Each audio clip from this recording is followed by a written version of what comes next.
Hello, and welcome to our research project, a systematic review of the effects of the two major types of Progeroid syndromes, Hutchinson-Gilford and Werner, on the factors of aging within DNA replication.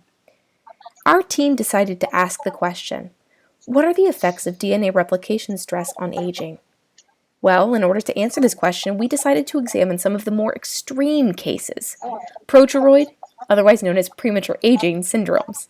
These conditions induce the normal physiological process of aging, however, at an exponential rate in patients.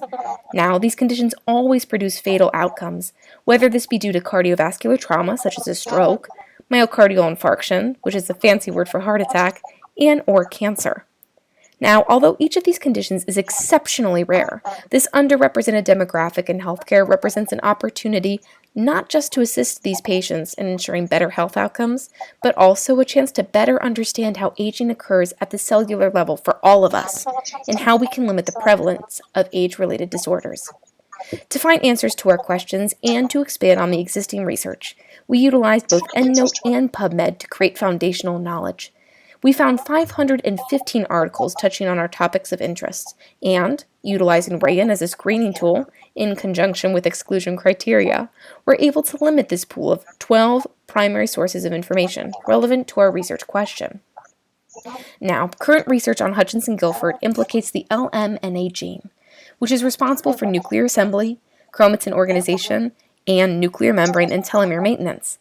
In patients living with Hutchinson-Gilford, a mutation occurs in the LMNA gene, most commonly de novo, that activates a cryptic splicing cycle, producing a deletion of 50 amino acids at the C terminus of prelamin A, leading to an accumulation of the toxic progerin.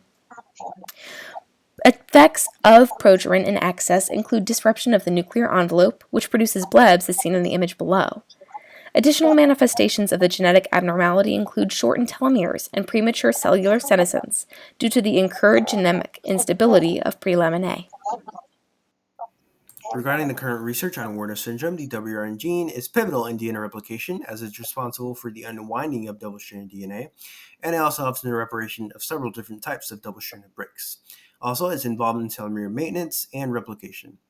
As for the mutation, it produces truncated proteins, which lead to chromosomal instability and telomere dysfunction, and these ultimately lead to physical manifestations, which can include short stature, skin ulcers, and cataracts, as we see in the bottom right picture. As for our discussion for progeria, one major implication is the inhibition of farnesylation. With permanent farnesylation, this would allow for progerin, which is the LMNA protein, to remain bound to the nuclear membrane. And this would interfere with scaffolding and result in DNA damage, which is why inhibiting farnesylation is a major implication. As for Werner syndrome, one implication involves aminoglycosides, which are bactericidal antibiotics, and these essentially suppress translation termination, and they don't allow the WRN protein to be truncated. And one example of these is gentamicin. To conclude, the defective functioning of the gene proteins discussed, lamin A and WRN, they affect the DNA repair, replication, and transcription. And a future focus for this research is on the reduction of environmental stressors because, as we know, these can help improve health outcomes. And we understand that this research, more of it is needed, especially on the mechanisms for the syndromes. But we are fully confident that this research we discussed today is consistent with the research in the future. Thank you. Hello, and welcome to our research project, a systematic review of the effects of the two major types of Progeroid syndromes,